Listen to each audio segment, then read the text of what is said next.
Good morning, good morning. Today we're taking a look at the Aura coin on the XRPL. Aura has finally, after all of this, made it above the neckline and is now, oh my goodness, freak yeah, on support here. So you can see that it broke out through the region of demand that was to the left and is now holding and building support on top of that. Amazing. Absolutely what we wanted to see. That's great news. It is above the neckline as well. So here's that neckline where you kind of draw it out between these areas here. And now we've made it all the way up and we're chopping and chewing right there on top of it. So Sigma did take a spill back into it, not ready to break out yet. But Aura, on the other hand, looks like it's so far right up there. So that's wonderful. Now these measured moves that we do for Aura, to kind of talk about a few different targets.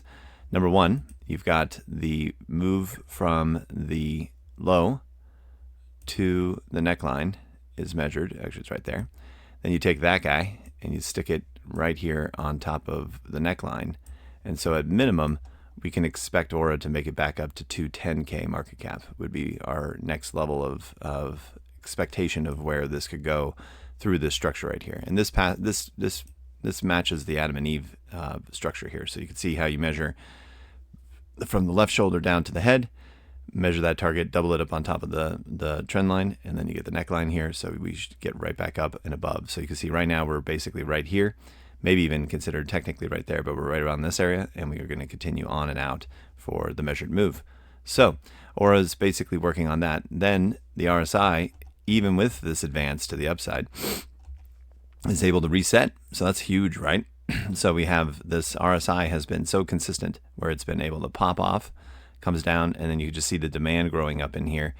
RSI is down at this level, bearish divergence, RSI pop, RSI sideways, pop, right? And it's continuing as RSI is actually dropping. We have this move to the upside now.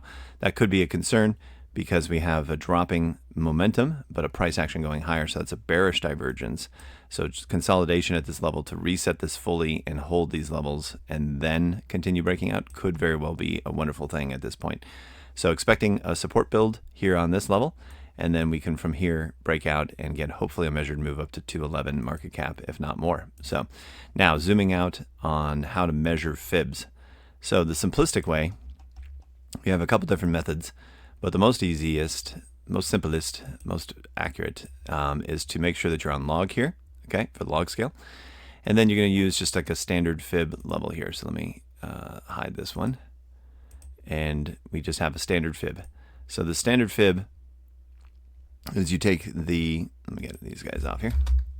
There we go. All right, so you take the top portion of it and you put it on the top of this level. I like to use this magnet tool to measure this right here. And you then put it right there and it just kind of locks into place on that overall low there. Then you come down here and you grab it and it gets that low right there.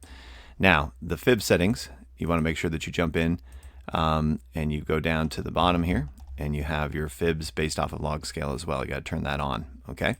Now, target-wise, you start seeing our levels here. So if we basically run this from our current price and we assume we're going to hit, like, let's say, the 1618. Now we have to turn off the magnet because this gets weird. All right, so then we assume we're going to hit, let's say, the 382 fib right there. That's a 32x. If we hit the 618, which is pretty common, the 1618, you're looking at a 72x. So those are just some of the quick, simple targets that we use. This is the most standard fib, and we are definitely beginning our ascent up the mountain, and we're going to want to see this overall price action continue up here. But as you know, Aura goes quick, so it's definitely doing the right behavior that we want to see for the multiplier. So all right, so that's how we're looking at it.